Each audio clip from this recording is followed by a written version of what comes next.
네, 결산 문제에 대해서 풀어보도록 하겠습니다. 문제 4번 파트 결산 문제가 나오시면 먼저 뭐부터 정리하십니까? 수동, 자동 결산 이거 구별하셔야죠. 자동 결산 쪽을 기억하셔야죠. 자동 결산 쪽이 몇 개 없기 때문에 자동 결산이 뭐 있습니까, 여러분? 기말, 재고에 대한 문제, 또요 대손, 충당금에 관련된 문제, 세 번째 퇴직, 급여, 충당, 부채, 네 번째요 감가, 상각, 다섯 번째 법인세. 여러분 시험에 자동에 대해선 요 5가지 언급할 겁니다. 그게 아니면 다 뭐다? 수동이다. 예, 자동과 수동을 먼저 구별 지으셔야죠. 자, 그러면 프로그램에서 일반 전표 입력 12월 31일 화면을 오픈하시고, 왜요? 수동 결산은 여기서 하죠. 그 다음 또 다른 화면 상단 우측 맨 위에 있는 거 결산 자료 입력 1월에서 12월, 여기서 자동 결산을 처리하는 거죠. 그래서 입력하는 화면 두 개로 나눠서 해야 되니까 자동 결산, 수동 결산을 해야죠. 1번 문제 쭉 보시면 이게 자동입니까? 수동입니까? 자동에 언급했던 사항 5가지가 없죠. 그러니까 뭐다? 수동이다. 그죠? 그 다음 뭐 얘기 나왔습니까? 장기 차입금. 여러분 장기 차입금 나오면 떠올라야죠. 누구? 얘랑 머릿속에 짝 지어야 되는 계정 과목 뭐요? 유동성 장기부채. 연상이 돼야 됩니다. 장기 차입금은 언젠간 뭐로 바뀝니까? 유동성 장기부채로 바뀌죠. 내가 은행에서 돈을 빌렸다? 아마 차입 기간이 길었나 봐요. 그러니까 무슨 이름을 썼습니까? 장기 차입금. 근데 시간이 점점 지나겠죠. 그래서 돈 언제 갚아야 됩니까? 내년 6월 30일. 그럼 더 이상 장기라는 말은 쓸 수 없죠. 돈 갚아야 되는 날이 1년 이내로 돌아왔기 때문에 장기 차입금이라는 표현은 쓸 수가 없습니다. 그래서 대병 가서 차병 가서 장기 차입금이 사라져야죠. 왜냐하면 장기 차입금은 원래 어느 쪽에 있습니까? 부채니까 대변 쪽에 있었기 때문에 없애려고 하니까 차병 가서 없애야죠. 얼마요? 장기 차입금 금액이 5,600. 그리고 이 금액은 바뀌어야 되는 거죠. 뭐로? 무슨 이름으로 바뀌어야 됩니까? 이때 쓰는 이름이 뭐다? 유동성 장기부채. 유동성 장기부채의 뜻은요, 예전엔 장기부채였지만 이제 돈 갚을 날이 다가와서 유동이 됐다. 그래서 유동성 대체분계죠. 그 다음 주의하실 건 많이들 빼먹으시는데 장기 차입금이건 유동성 장기부채건 다 거래처 코드가 있어야 되죠. 발은 은행. 그래서 양쪽에 다 거래처 코드 있어야 됩니다. 거래처 코드 한쪽에만 거시면 안 되고, 여러분 유동성 장기부채도요, 뒤에 글씨가 그렇게 안 돼 있지만 이거 차입금입니다. 돈 누구한테 빌렸는지 알아야 누구한테 갚을지도 알겠죠. 그래서 발은행 거래처 코드 다 걸려야 된다는 거. 그 다음 두 번째, 유가증권 얘기가 나오네요. 네, 자동입니까? 수동입니까? 수동이죠. 역시 일반 전표에서. 그 다음에 문제에서 좀 쉽게 낸 것 같아요. 왜? 단기간 내의 시세 차익 목적이란 말이 나와 있죠. 그럼 이게 무슨 계정 과목을 알려주려고 이런 겁니까, 여러분? 단기 매매증권이죠. 단기 매매증권 평가하는 거죠, 결산 때. 그래서 조금 더 쉽게 나왔다. 왜? 좀 어렵게 내려면 이걸 뭐라고 내겠습니까? 매도 가는 주권을 내겠죠. 여러분도 공부하셨으면 매도 가는 주권 평가 문제가 단기 매매 주권 평가 문제보다 조금 더 어려웠다는 거 아셨을 테니까. 자, 그러면 연습 삼아서요. 자, 지금은 단기 매매 증권이죠. 잠깐 이 시세를 보겠습니다. 취득 샀죠. 시점으로 얼마에? 1200에. 그 다음 작년에 샀나봐요. 18년 12월 30일. 작년 결산할 때 얼마가 됐다? 1300. 그리고 지금 올해 결산할 때 19년 12월 30일 결산할 때 얼마가 됐습니까? 1250만 원이 됐죠. 자, 연습 삼아서입니다. 단기 매매증권이라고 하면 이걸 언제요? 이걸 가정하면 작년에 18년 12월 30일 날 회계 처리는 어떻게 됩니까? 18년 12월 회계 처리는 얼마에 샀는데 1200에 샀는데 1300이 됐으니까 올랐죠. 그러니까 뭡니까? 평가 이익. 결산 때 하는 게 평가죠. 그런데 단기 매매증권이라고 했으니까 단기 매매증권 평가이익. 얼마 오른 겁니까? 100. 그러면 차별은요. 자산의 가치가 증가됐죠. 그 자산이 뭡니까? 단기 매매증권. 얼마 올랐다? 100. 이게 답이 아니고 작년에요. 18년이라죠. 지금이 언제입니까? 19년 12월 30일. 지금 문제는 이거 하라는 거죠. 자, 그러면 이제 얼마가 된 겁니까? 1300이 됐던 게 1250. 그럼 올랐습니까? 떨어졌습니까? 떨어졌죠. 그래서 뭐라고 한다? 평가 손실. 단기 매매증권 평가 손실 얼마 떨어졌습니까? 50. 대변은요. 자산의 가치가 50만 원만큼 떨어졌죠. 이걸 분개하라는 거죠. 요게 답이죠. 지금은 제가 말하고 싶은 건요. 단기 매매증권은 변덕쟁이입니다. 변덕쟁이란 말은 뭐냐면 오르면 좋아하고 그리고 떨어지면 다시 슬퍼하고 계속 앞뒤로 비교하는 겁니다. 이렇게 비교해서 얼마 올랐습니까? 100. 그죠? 이렇게 비교해서 얼마 떨어졌습니까? 50 떨어졌다. 그래서 일이 일비하는 겁니다. 단기 매매증권은. 그래서 단기 매매증권이 조금 더 쉽죠. 그래서 다시 연습하기 위해서요. 우린 연습도 하셔야 되니까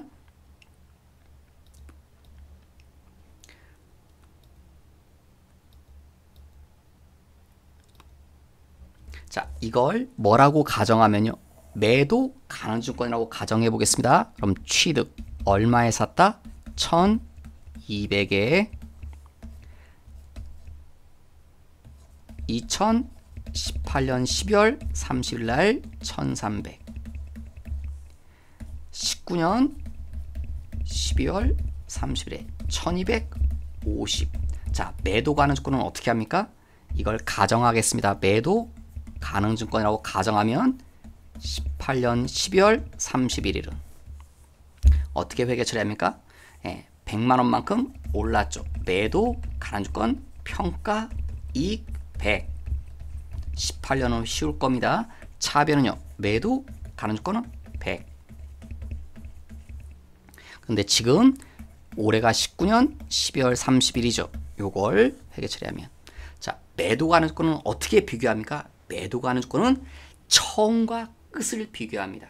그래서 18년 때는요. 이때가 처음이고 이때가 끝이죠. 18년 12월 30일은 여기니까. 그러면 이게 처음이고 이게 끝이죠. 그래서 둘이 비교하니까 올랐다. 그런데 지금은 얘죠. 지금은 이 시점에서 하는 거죠. 그래서 회계 처리 순서 먼저 첫 번째 지금과 처음을 비교한다. 이게 결론입니다.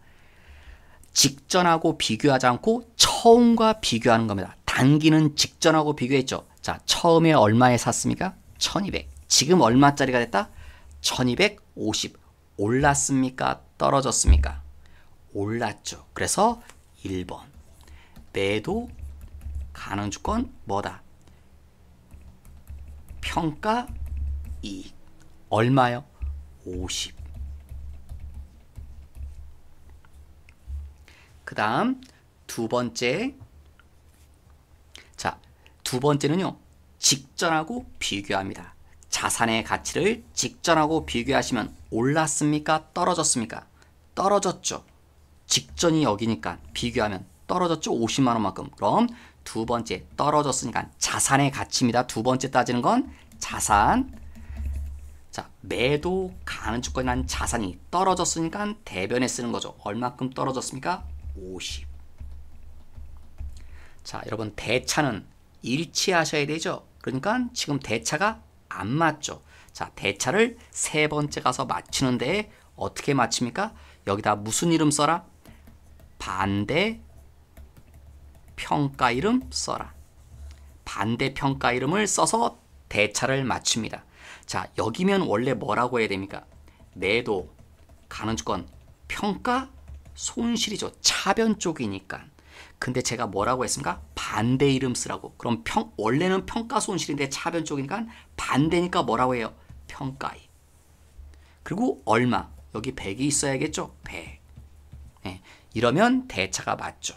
그런데 지금 이렇게 해놓고 보시면 똑같은 이름이 양쪽에 있죠? 그럼 이렇게 쓸 필요가 없죠? 그럼 어떻게 쓰면 됩니까? 정리하시면 차변은 매도, 가로주건 평가, 이익 얼마?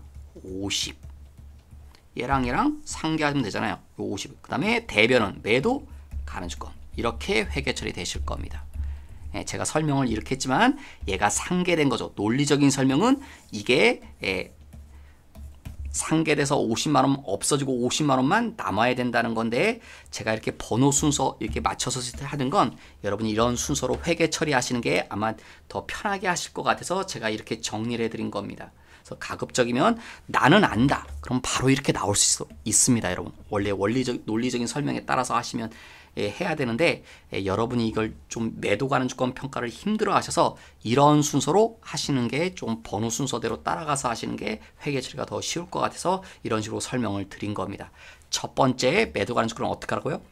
처음과 지금을 따져서 올랐나 떨어졌나. 올랐으니까 평가이라고 한 거고 떨어졌으면 이쪽에 평가손실이라고 했겠죠. 차변 쪽에. 그 다음 두 번째는요. 지금과 직전에 따져서 자산의 가치, 매도 가는 주권이 올랐나 떨어졌나를 생각한다. 매도 가는 주권이라는 자산을 올릴 것인가 떨어뜨릴 것인가. 지금은 떨어졌죠. 그래서 대변 가서 매도 가는 주권 자산의 가치를 50만 원만큼 떨어뜨리고 그리고 대차를 맞출 때는 이 이름 반대평가 이름으로 대차를 마지막으로 맞춰라. 지금은 그나마 쉬운 게 단기 매매증권이었다는 거죠. 이게 아니라 근데 같이 연습을 해 두셔야 됩니다. 여러분은 세무 2급이기 때문에. 그럼 다시 돌아가시면 일반 조합에다 단기 매매증권이니까 지금은 어떻게 합니까? 좀 더 쉬웠죠. 단기 매매증권은 직전하고 무조건 비교해라. 그래서 직전에 1300, 지금은 1250. 그래서 차변 가서 평가 손실, 단기 매매증권 평가 손실 50. 반대쪽에 대변 가서 단기 매매증권 50이 되겠죠. 그 다음 세 번째 문제 감가 상각 자동이죠. 그래서 결산 자료 입력 오셔서 물론 수동으로 일반 전페 입력하셔도 되는데 그거보단 자동으로 할 수 있는 건 자동으로 하시는 게 훨씬 편하고 빠르시니까 자동으로 하시는 게 권해드립니다. 여기 와서 뭐 누릅니까? 요 감가 상각을 누르죠. 그런데 눌렀는데 아무것도 뜨지 않네요. 이럴 땐 어쩔 수 없죠. 여러분 직접 입력해라. 직접 입력하는 위치는 여기 2번 제품 매출 원가라는 거 밑으로 보면 조금 더 내려오시면 요 부분이 있죠. 감가 상각비 입력하는 칸이 있고 여기 4번 판매비와 관리비 밑에도 또 있죠. 여기는 누구 입력하는 겁니까? 제조와 관련된 거. 여기는 제조와 관련 없는 자산에 대한 감가상각비. 이것만 구별하시면 되죠. 자, 첫 번째 뭐 나왔습니까? 공구와 기구. 근데 그 옆에 제조 공장에서 사용한다. 그러니까 위에서 입력하라는 거죠. 여기 있네요. 그럼 여기다 입력하시면 되겠죠. 요 자리에다 얼마요? 125만 원. 그 다음 차량 운반구 영업 부서. 제조와 관련이 없죠. 그럼 여기 차량 운반구가 아니라 여기 차량 운반구 칸에 입력하시면 되죠. 얼마? 350을 이 자리에 입력해 주시라는 소리죠.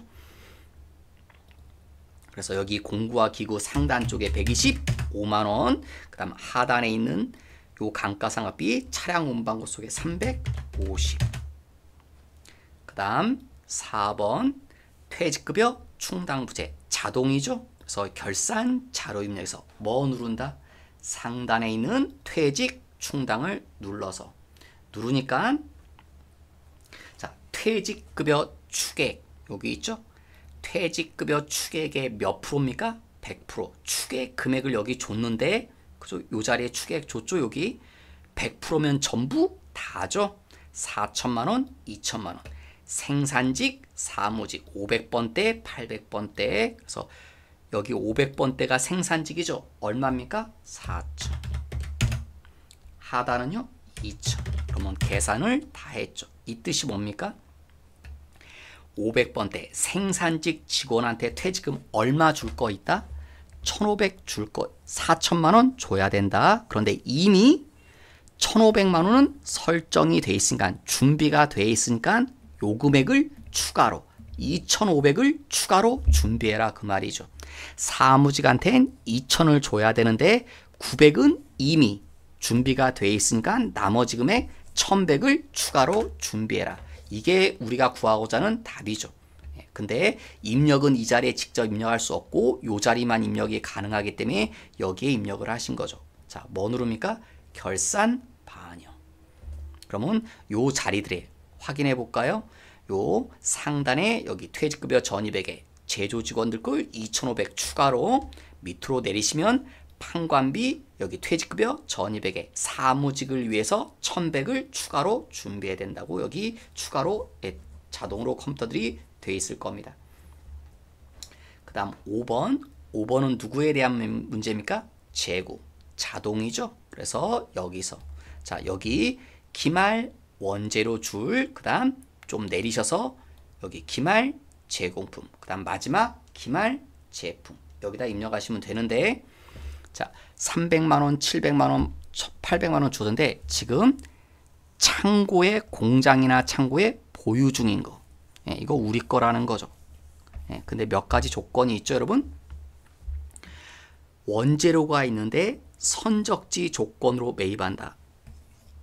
그러면 우리 회사는 우리나라에 있겠죠.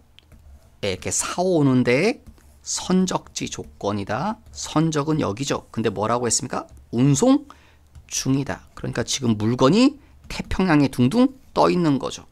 선적지 조건은 뭡니까? 선적지 조건은 선적하면 소유가 바뀌죠. 누구께 됩니까? 여기를 기점으로 우리께 되는 거죠. 한국에 있는 우리 회사께 되는 거죠. 미국에 있는 회사가 아니라. 그래서 저 물건은 우리 회사 겁니다. 그런데 우리 회사 창고에는 없죠. 근데 우리 겁니다. 그러니까 여기다 얼마 더해줘야 됩니까? 500만 원어치 더해줘야 되는 거죠. 우리 거니까. 재고란 건 우리 거죠. 그래서 기말 원재료는 얼마로 보셔야 됩니까? 800으로. 그 다음 여기 적송품 얘기가 있네요. 제품. 적송품은 뭡니까? 이게 우리 회사면 우리 회사가 누군가한테 이 사람을 뭐라고 합니까? 수탁자. 얘한테 팔아달라고 물건을 보낸 거죠. 그래서 얘가 지금 얼마치 갖고 있답니까? 600만 원어치 물건을 가지고 있답니다. 이 물건은 수탁자가 가지고 있지만 누구 겁니까? 우리 거죠. 이 사람은 우리 걸 팔아주려고 보관만 하고 있는 거죠. 그래서 저 물건은 우리 거죠. 아직은. 그래서 이 600만 원도 제품 속에 플러스 돼야 된다는 거죠. 이 숫자들을 반영하시면 되겠습니다. 그럼 다시 이제 결산자로 입력 가서 여기 기말 원재료 재고액에는 얼마를 입력한다? 300이 아니라 500만 원 합쳐서 800을. 그 다음 내리셔서 기말 제공품에는 그냥 700, 특별한 말 추가적인 말이 없었죠. 기말 제품에는 800이 아니라 600만 원도 더해서 1,400원. 그러면 기말 재고까지 문제를 다 푸셨네요. 더 이상 결산에 관한 문제가 없죠. 그러면 뭐 누르죠 여러분?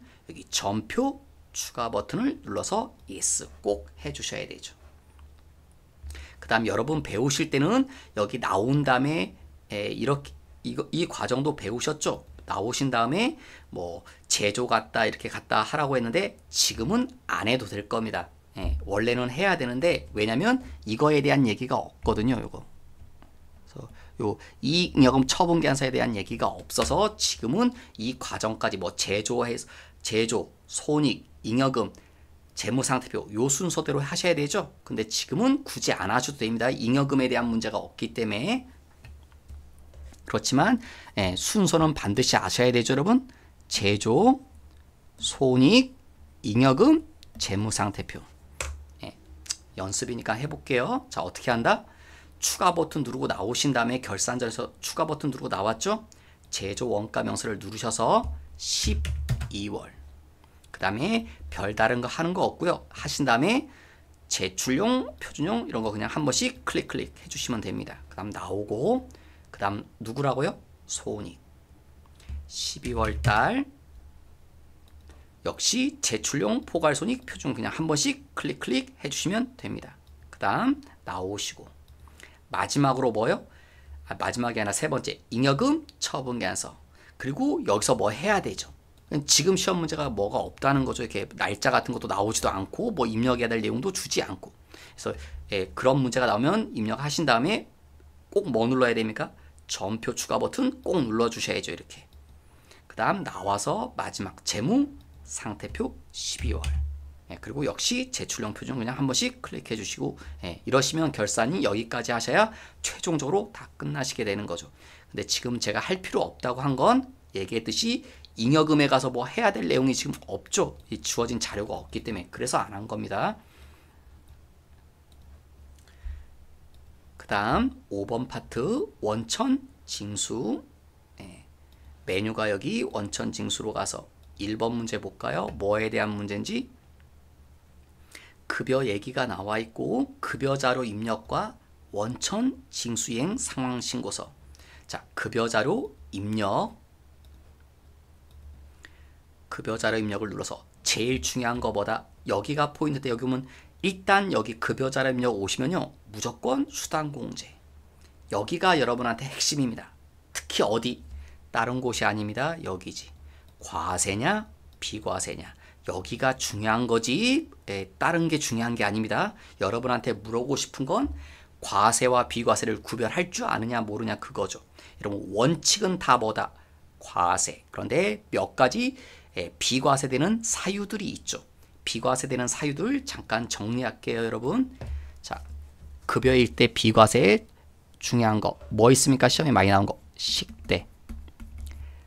비과세다. 한 달에 얼마까지입니까? 월 10만 원까지. 단 조건이 있죠. 뭐요?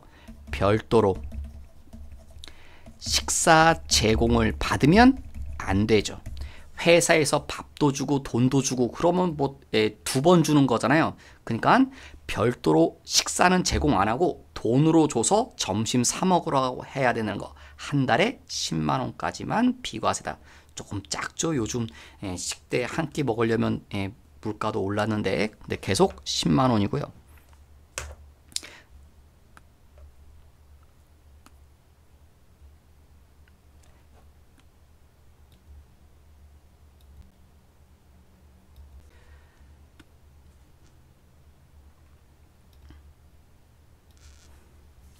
그 다음 두 번째 식대 말고 뭐 있습니까? 또 많은 게 차량 유지비, 자가운전 보조금이라고 하죠. 이거 월 얼마요? 한 달에 20만 원까지. 조건이 뭡니까? 얘는 조건이 조금 많죠. 일단 무슨 차가 있어야 된다? 근로자 본인의 소유 차량이 있어야 되고, 그죠? 이게 첫 번째 조건이죠. 그 다음 그 차를 어디에 이용해야 됩니까? 회사 업무에 이용해야 됩니다. 차를. 여러분 출퇴근은 업무에 이용하는 게 아닙니다. 그 다음 세 번째 또 뭐요? 별도로 주유비, 기름값을 지급받으면 안 되죠. 요 세 가지 조건을 만족해야 비과세. 세 번째 또 많이 나오는 거요. 연장 근로수당. 이거는 한 달이 아니죠. 연간 얼마까지 비과세입니까? 240만 원까지가 비과세도. 1년에 240만 원까지가 비과세다. 조건은 뭡니까? 첫째, 생산직 근로자만 해당되죠. 그 다음 두 번째는요, 월정액. 월정액 급여가 이거 개정됐죠, 여러분? 얼마까지입니까? 개정돼서 200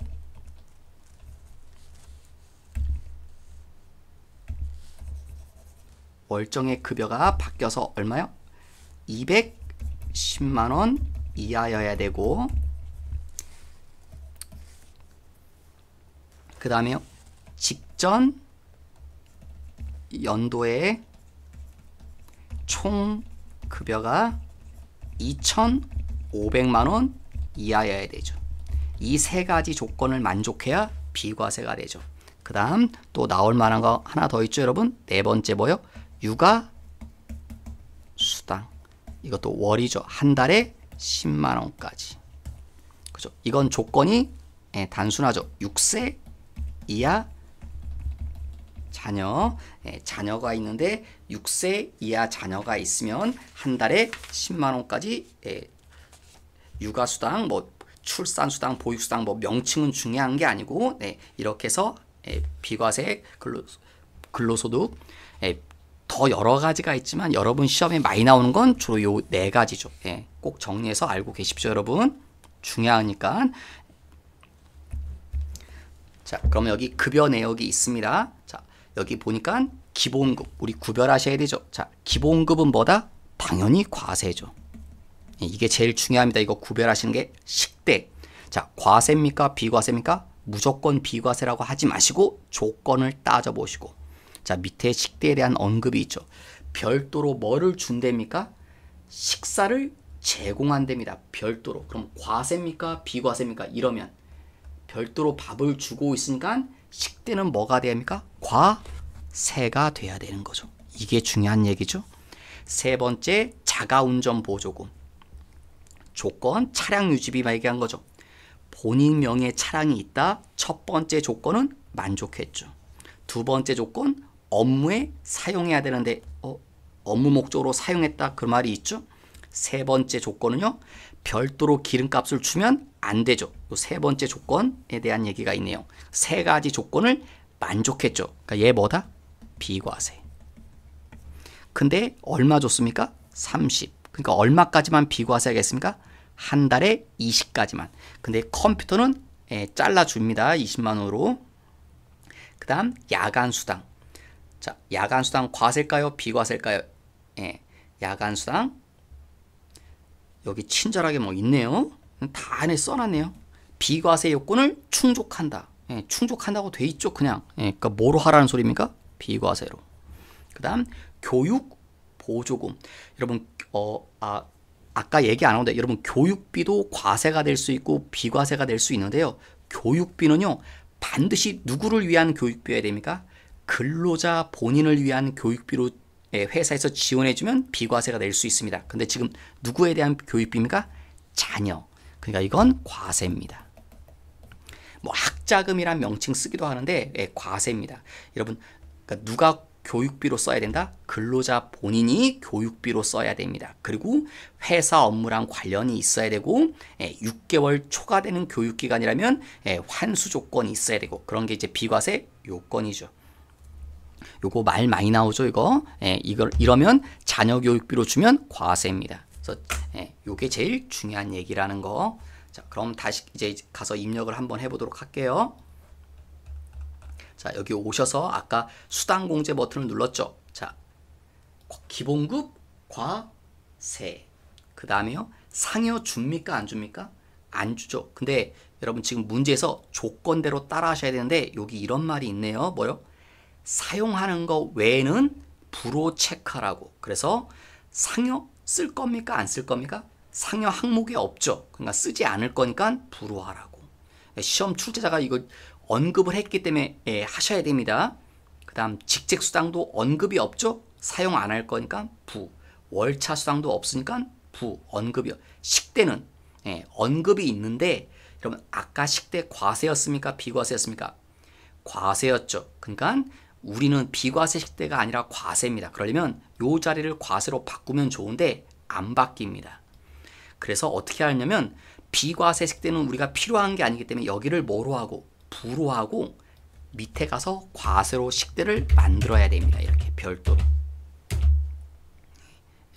이 자리가 과세 비과세로 수정이 안 됩니다. 그래서 비과세 식대가 아니라면 쓰지 않을 거니까 부로 하고 과세 식대를 별도로 만들어야 됩니다. 그 다음 자가운전 보조금 뭐다? 비과세 맞죠? 그럼 이거 그대로 쓰시면 되고 야간 근로수당 비과세 쓰시면 되죠? 하나 더 있죠? 없는 거 뭐요? 교육 보조금 과세다 비과세다? 과세. 그래서 교육 보조금. 그 다음 여기 공제 항목은 이쪽에 얘기하는 거죠. 여기 급여 줄 때 거. 자, 소득세, 지방세, 4대 보험료 얘기 있네요. 여기 공제 항목에는 4대 보험료 얘기가 있고 소득세는 얘기가 없는데 소득세는 컴퓨터가 알아서 계산하기 때문에 절대로 만들지 않습니다. 소득세 항목. 여기 소득세, 지방소득세 있는데 여기는 공제 항목이 없네? 만들지 않습니다. 그래서 확인 누르시고.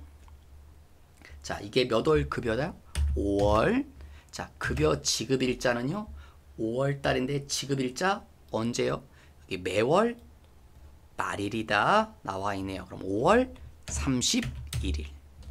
자, 누구에 대한 급여라고요? 정희석 씨. 정희석 씨를 왼쪽에서 선택하고 그 다음은 입력. 기본급은 150, 자가운전 보조금 30, 야간 근로수당 20, 식대 10, 교육보조금 20. 그래서 총 얼마 지급합니까? 230. 여기 맨 밑에 230이고 문제 자료 230 주는 거 맞죠? 근데 중요한 건요. 이거 갖고 채점하지 않고 여기 갖고 채점합니다. 과세 비과세 설정.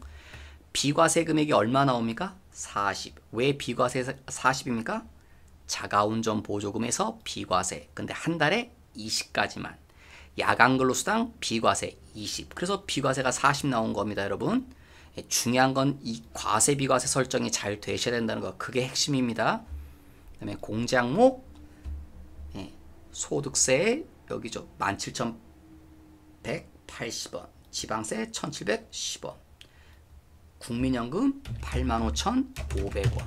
건강보험 59,280원. 장교양 5,040원. 고용보험료 12,350원. 그래서 공제 항목 금액 총 실제 지급액 다 맞죠? 이 숫자들하고 그러면 제대로 다 작성하셨네요. 나오시고. 근데 끝난 게 아니라 우리 이거 하나에 있죠? 급여자료 입력. 뭐도 해야 하라고요? 원천 징수이행 상황신고서. 원천 징수이행 상황신고서 눌러서 자, 귀속월 몇 월 달 겁니까? 5월 달 거 급여를 언제 지급했습니까? 5월 달에. 그러면 컴퓨터 알아서 불러와질 겁니다. 한 명한테 210, 17,180. 여기 숫자 왜 뜬 겁니까? 지금 우리가 입력한 거 보시면 몇 명한테 급여만 줬다고 입력했습니까? 한 명한테만 입력했죠? 그래서 한 명 거만 나오고요. 자, 총 지급액은 사실 얼마입니까? 이 숫자죠, 이 숫자. 230이죠. 근데 여기 얼마만 뜹니까? 210. 왜 210만 뜨냐면요. 여기 원천징수이행 상환신고세는 이 내용은 나타나지 않습니다. 여기에요. 이 내용은 빠집니다. 얼마는 요 금액에 쓸 때 요 금액에 제외되는 금액이 있는데요. 누구는 제외된다? 비과세, 비과세되는 금액 제외됩니다. 누구요?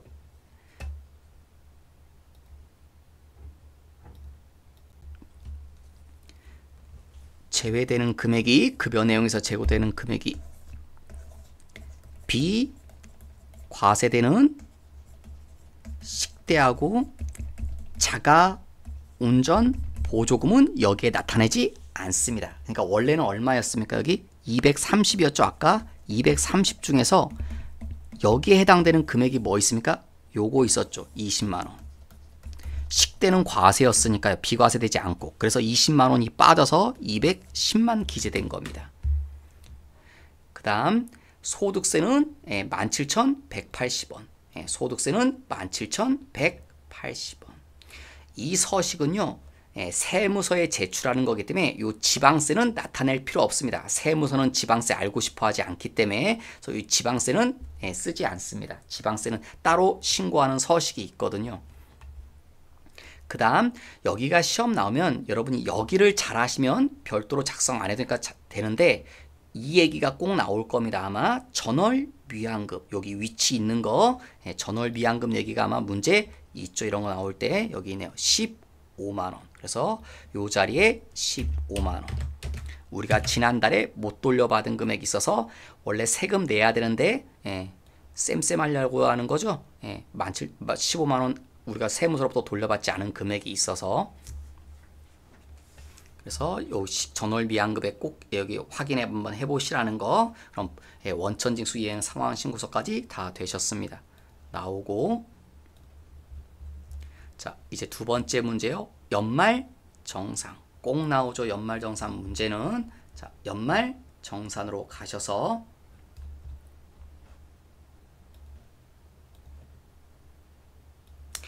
연말정산 자료, 추가 자료 입력을 클릭하셔서, 자, 여기 직원을 불러와야겠죠? 예. 직원, 누구 연말정산 할 겁니까? 박세돌씨. 그럼 기본적인 데이터는 불러올 거고요. 자, 문제에서 하라고 하는 거. 아래 홈택스에서 수집한 자료다. 연말정산 추가 자료 입력 메뉴에 뭐요? 부양가족소득명세 탭. 이걸 참고해서. 누구 참고하라고요? 요거 두 번째 탭. 요걸 참고해서 어디서 입력해라? 연말정산 입력 탭. 여기서 입력해라. 여기는 뭘 보라고 하는 걸까요, 여러분? 왜냐면 여기를 봐서 여기 부양가족에 대한 얘기를 보라고 하는 것 같습니다. 왜? 여기 부양가족에서 뭘 보라고 하는 것 같습니까, 여러분? 예, 나이와 소득을 확인하라는 거죠. 지금 박세돌은 본인이고요. 박기동, 예, 아버지인가 봐요. 예, 여기 연말 관계가 1번인 거 보니까 아버지가 나이가 71세인데 기본 공제 대상자가 아니라고 돼 있네요. 왜 기본 공제 대상자가 아니라고 돼 있겠습니까? 아버지가 연세는 많으신데 소득이 있으신가 봐요. 예, 돈을 벌고 계신가 봐요. 그러니까 아버지는 기본 공제 대상자가 제외됐습니다. 그러니까 아버지가 소득이 있다는 거 떠올리셔야겠죠. 그 다음 3번은 배우자죠. 배우자 기본 공제 대상자죠. 부가 아니라. 그러니까 배우자는 뭐 맞벌이가 아닙니다. 소득이 없나 봐요. 그 다음 4번은 자녀인데 10살, 20살 이하인데 역시 부가 아니죠. 소득이 없다는 거. 예, 그런 내용을 여기서 한번 확인해 보시고 연말정산 입력에 입력하시라는 거죠. 자, 먼저 무슨 자료부터 주어집니까? 신용카드부터. 그럼 우리 신용카드 어디다 입력한다? 왼쪽에 있죠. 여기 42번 줄 노란색에 갖다 대면 창이 뜰 겁니다. 여기다 입력한다는 거. 자, 얼마 입력하셔야 됩니까, 여러분? 자, 카드 쓴 내역을 보시고 먼저 본인이 쓴 게 있습니다. 본인이 썼다고 여기 나오죠? 신용카드 얼마 썼다?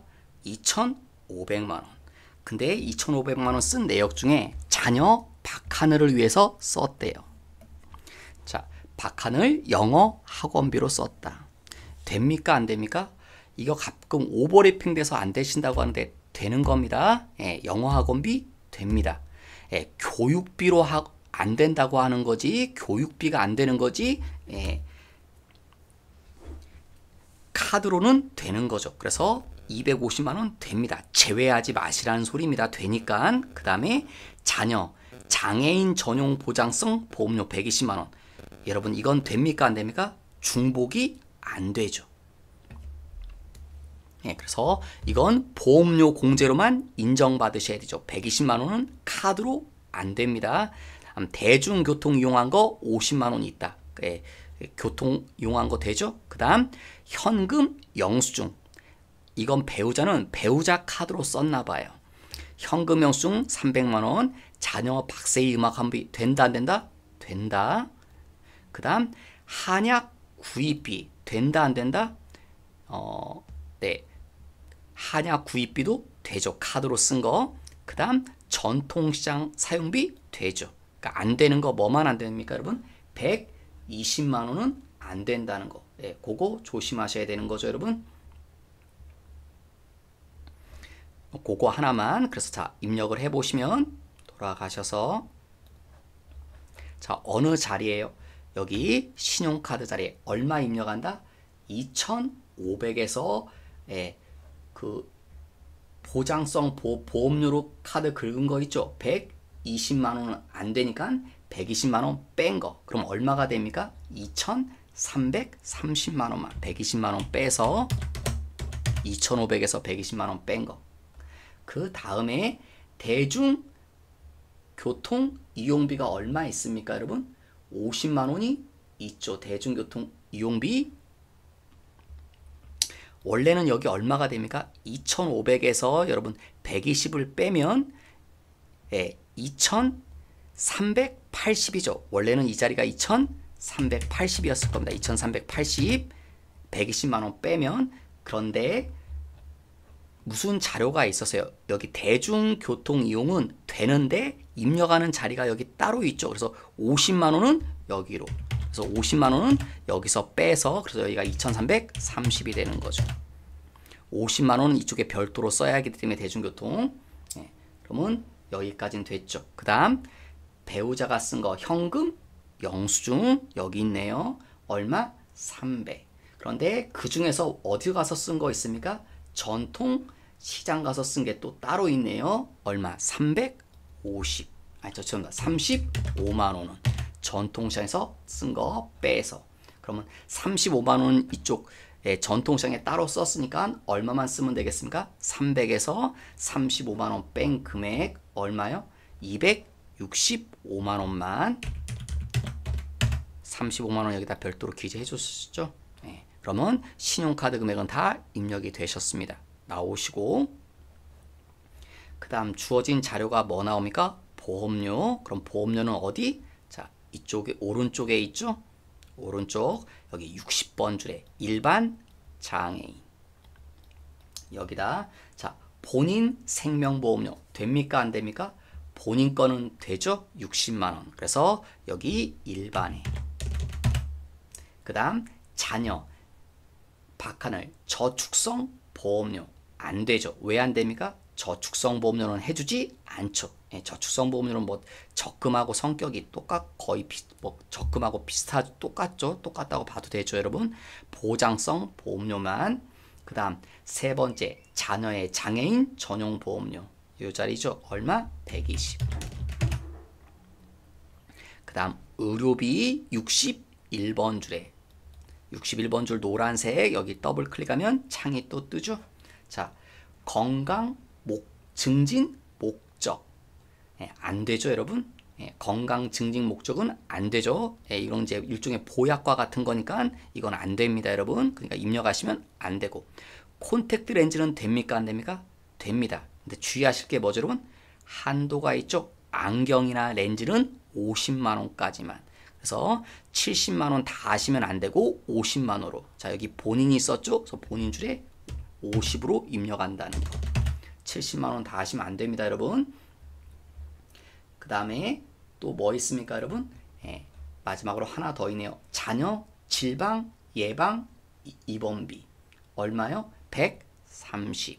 예, 어디다 입력합니까? 그 밖에. 자녀가 박세희라고 했나요? 자, 이 박세희가 누구였습니까? 아까 자, 박세희가 예, 이거 혹시 문제의 자료 보니까 자녀 박세희가 누구였습니까, 여러분? 장애인이라는 거 알 수 있나요? 장애인이라는 거. 그래서 요 교육 이 의료비 자녀 박세희를 위한 의료비는 뭐다? 장애인 의료비가 되는 거죠. 그래서 장애인 의료비에 입력하셔야 될 것 같습니다. 예, 요 자리가 아니라 요 그 밖에 아니라 장애인데. 근데 얼마? 130. 근데 이게 약간 논란이 있었던 것 같아요. 이게 정답 발표를 보니까 140만 원도 이렇게 해도 인정을 해주고요. 여기 보시면 이 자녀 질방 의료비로 140만 원 썼다고 했는데 한약 구입비가 얼마 있다? 30만 원 포함되어 있대. 이 안 속에 한약 구입비가 있는데 이 문제를 보신 분이 이 한약 여러분 보통 이렇게 생각하셨나 봐요. 어떻게? 보통 우리 한약 왜 먹는다? 이렇게 많이 먹죠. 예전부터 보약으로. 그러니까 이걸 이렇게 이해하신 것 같아요. 이 한약 구입비를 이거로 생각하신 것 같습니다. 뭐로? 예, 지금 것처럼 건강 증진 목적으로. 그래서 이 30만 원은 안 되는 거 아니냐 이렇게 이의제기를 건 것 같아요. 그래서 이 정답 발표 보니까 130만 원도 정답이고 이 30만 원을 이런 거로 봐서 30만 원 빼서 100만 원만 입력한 분도 정답 처리해 주겠다고.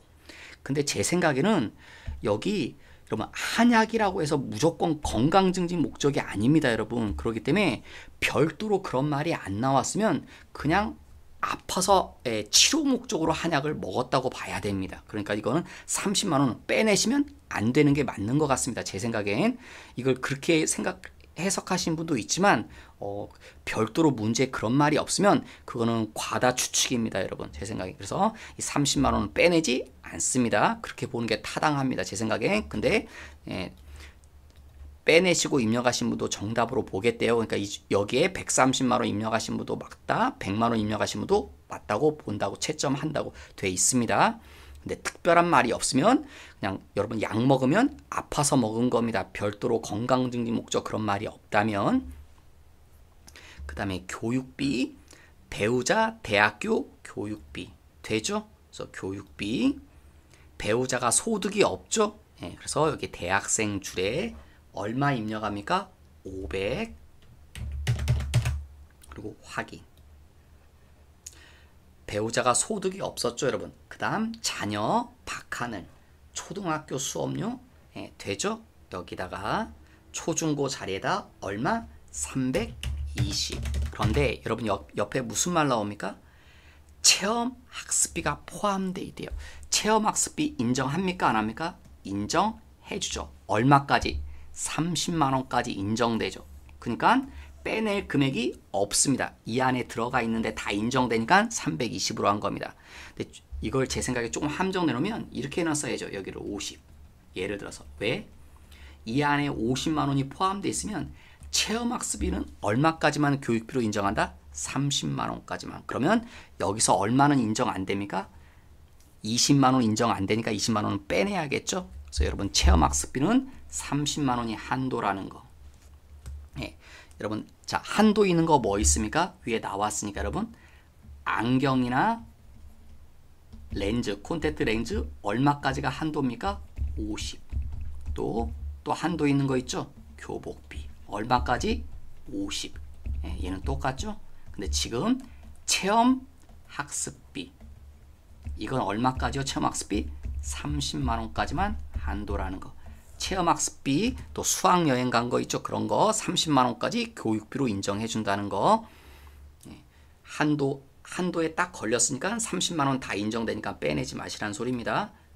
그래서 320. 그 다음 또 누구 있습니까? 자녀 박세희 박하늘. 그 다음에 영어 학원비도 있네요. 박하늘의 영어 학원비 250만 원. 안 되죠? 그건 안 되니까 320만 원만. 이건 안 되는 거죠. 250만 원. 왜 안 됩니까? 사교육비. 오해하시면 안 됩니다, 여러분. 아까도 얘기했듯이 여기서는 됩니다. 신용카드 공제로는 해줘도 교육비로 안 된다는 거지. 그러니까 이걸 오버래핑에 있어서 착각하시면 안 됩니다, 여러분. 카드로는 인정해주지만 교육비로는 인정 안 된다는 거. 그 다음 자녀 박세희의 자녀가 한 명 더 있나 봐요. 음악 학원비 150만 원. 됩니까? 안 됩니까? 되죠. 그래서 이 자녀 되죠. 왜냐면 얘도 사교육비인데 왜 됩니까? 얘는 사교육비지만 되는 이유가 얘는 나이가 어리거든요. 자, 다시 볼까요? 여기 아까 갔을 때 여기를 참고하라는 이유가 그래서 나와 있는 것 같아요. 여기 박세희가 5살이라고 그랬죠. 취약전 아동. 취약전 아동은 사교육비가 인정이 되죠. 그래서 여기 취약전 아동에 입력하셔야 된다는 거죠. 얘는 얼마요? 150만 원. 확인. 그래서 교육비는 이렇게 입력하시면 되겠습니다. 확인. 다음 하나 더 있네요. 마지막으로 기부금. 여기 있네요. 노란색 기부금. 클릭하면 또 창이 뜰 겁니다. 누가 기부했습니까? 본인은 다 되죠. 그런데 어디에 기부했나요? 대한적십자사. 여러분 적십자 기부금은 뭐다? 법정 기부금입니다. 그래서 어느 자리에 입력합니까? 여기 법정 당해. 당해가 올해 거라는 거죠. 그래서 법정 당해 기부금에 입력합니다. 얼마? 36만 원. 확인. 그럼 주어진 자료가 더 없네요. 그럼 연말정산 입력도 다 끝났죠. 그러면 이제 이게 최종 결론인 거죠. 이 사람이 내야 되는 세금은 이거죠.